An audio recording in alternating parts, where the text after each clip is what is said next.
आपण रोजच कॉम्प्युटर वापरतो हो ना, पण त्या बॉक्सच्या आत नेमकं काय चाललंय याचा कधी विचार केलाय? चला, आज आपण थेट त्या आतल्या जगात एक फेरफटका मारूया आणि प्रत्येक महत्वाच्या भागाला जवळून ओळखूया. तयार आहात या सफरीसाठी? चला तर मग. हा माहितीपूर्ण आढावा सादर करत आहे माइंडस्टिक्स फाउंडेशन ट्रस्ट. चला तर सुरू करूया. तर हा आहे आपल्या सफरीचा नकाशा. सगळ्यात आधी आपण बघणार आहोत ते आउटपुट्स जे आपल्याला दिसतात, म्हणजे डिस्प्ले आणि प्रिंटर्स. त्यानंतर कागदावर छपाई कशी होते ते पाहू. मग कॉम्प्युटरच्या बाहेरच्या संरक्षणात्मक कवचाबद्दल म्हणजे केसिंगबद्दल बोलू. आणि सगळ्यात शेवटी कॉम्प्युटरला थंड ठेवणाऱ्या अत्यंत महत्त्वाच्या यंत्रणेबद्दल जाणून घेऊ. चला, आपल्या सफरीची सुरुवात त्या घटकांपासून करूया जे कॉम्प्युटरच्या आतली सगळी किमया आपल्या डोळ्यांसमोर आणतात. बरोबर ओळखलत, आपण बोलतोय डिस्प्ले आणि प्रिंटरबद्दल. कॉम्प्युटरचा चेहरा म्हणजे काय? तर त्याचा डिस्प्ले. पूर्वीचे ते मोठे जड मॉनिटर्स आठवतात? किती जागा घ्यायचे ते? पण आता त्यांची जागा घेतली आहे ह्या स्लिम आणि स्टायलिश फ्लॅट पॅनेल डिस्प्लेने. हे फक्त दिसायलाच भारी नाहीत, तर जागाही कमी घेतात आणि वीजसुद्धा वाचवतात.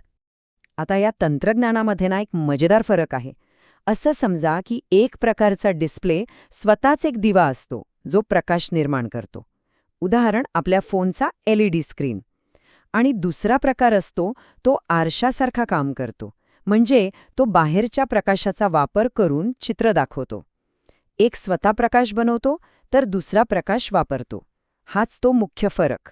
स्क्रीनवरचं जग तर आपण बघितलं, पण समजा तीच माहिती आपल्याला हातात कागदावर हवी असेल तर तेव्हा मदतीला येतो प्रिंटर. चला तर मग ह्या छपाईच्या जगात एक चक्कर मारूया. पहिला प्रकार आहे इम्पॅक्ट प्रिंटर. नावावरूनच कल्पना येते नाही का? हे प्रिंटर अक्षरशः शाईच्या रिबनवर आघात करून कागदावर छपाई करतात. त्यामुळेच हे खूप स्वस्त असतात, पण हो, चालताना आवाज मात्र भरपूर करतात. इम्पॅक्ट प्रिंटरचे हे दोन मुख्य प्रकार आहेत. एक आहे डेझी व्हील प्रिंटर. याला हे नाव मिळालं कारण यातली अक्षरं एका चाकावर डेझी फुलाच्या पाकळ्यांसारखी लावलेली असतात. आणि दुसरा आहे डॉट मॅट्रिक्स प्रिंटर. हा लहान लहान डॉट्स जोडून अक्षरं आणि चित्र तयार करतो. आता या तक्त्यावरून निवड करणं सोपं होतं. जर ग्राफिक्स प्रिंट करायचे असतील आणि पैसेही वाचवायचे असतील तर डॉट मॅट्रिक्स हा पर्याय आहे. पण जर सुंदर, अगदी टाईपरायटरसारखी अक्षरं हवी असतील तर डेझी व्हील उत्तम. पण एक गोष्ट आहे, दोन्हीमध्ये वेगाशी तडजोड करावी लागते. म्हणजे ही लढाई आहे ती गुणवत्ता विरुद्ध खर्चाची. पण विचार करा, जर आपल्याला वेग, शांतता आणि एकदम उत्तम गुणवत्ता हे सगळंच हवं असेल तर काय? काहीतरी आधुनिक उपाय हवा, बरोबर? याचं उत्तर आहे नॉन इम्पॅक्ट प्रिंटर. नावाप्रमाणेच हे कागदावर कुठलाही आघात न करता छपाई करतात. आणि याचे फायदे तर अगदी स्पष्ट आहेत. हे खूप वेगवान आहेत, शांत आहेत आणि यांची छपाईची गुणवत्ताही खूपच उत्तम असते. आणि याचंच सगळ्यात उत्तम उदाहरण म्हणजे लेझर प्रिंटर. हे अक्षरशः प्रकाशाच्या वेगाने काम करतात. लेझर किरणांचा वापर करून हे कागदावर एकदम सुस्पष्ट आणि व्यावसायिक दर्जाची छपाई करतात. ऑफिसमध्ये जे एकदम भारी रिपोर्ट्स दिसतात ना, ती ह्याच तंत्रज्ञानाची कमाल आहे. पण अर्थात ही गुणवत्ता स्वस्तात मिळत नाही. दुसरा प्रसिद्ध पर्याय आहे इंकजेट प्रिंटर. हे एखाद्या कलाकारासारखं काम करतात. कागदावर शाईचे हजारो सूक्ष्म थेंब फवारून हे रंगीबेरंगी आणि उच्च गुणवत्तेची चित्र तयार करतात. घरी फोटो प्रिंट करण्यासाठी बहुतेकदा हेच प्रिंटर वापरले जातात आणि ते खूप विश्वासार्ह सुद्धा असतात. आतापर्यंत आपण कॉम्प्युटरमधून बाहेर येणाऱ्या गोष्टी बघितल्या. आता वेळ झाली आहे आत डोकावण्याची. चला, कॉम्प्युटरच्या शरीराची म्हणजेच त्याच्या केसिंगची ओळख करून घेऊया. कॉम्प्युटरचं केसिंग म्हणजे आतल्या नाजूक भागांसाठी एक चिलखतच आहे. याचं मुख्य काम काय तर प्रोसेसर आणि मेमरीसारख्या महत्त्वाच्या घटकांना धूळ, पाणी आणि धक्क्यांपासून वाचवणं. पण हे फक्त एक संरक्षण कवच नाहीये. चला बघूया याच्या पुढच्या बाजूला काय काय असतं.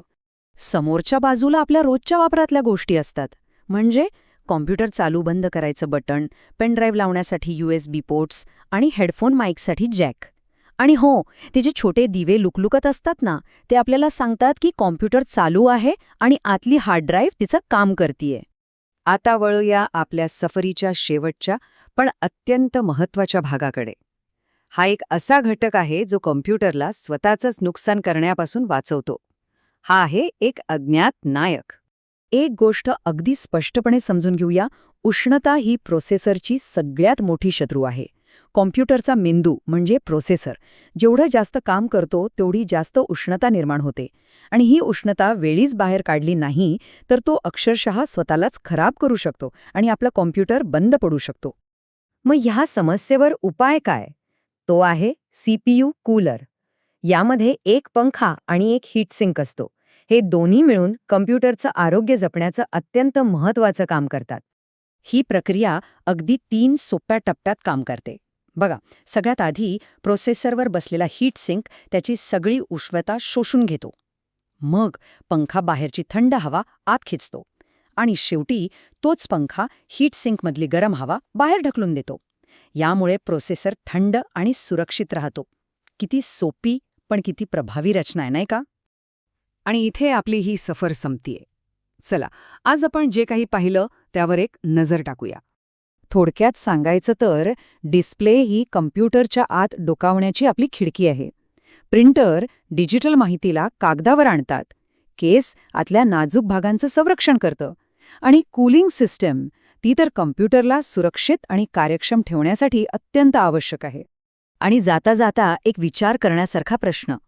जसे कम्प्युटरचे भाग अजून लहान, अजून वेगवान आणि जास्त शक्तिशाली होत जातील तसे या सगळ्या आवश्यक घटकांच्या डिझाईनमध्ये भविष्यात काय बदल करावे लागतील यावर विचार करायला हरकत नाही.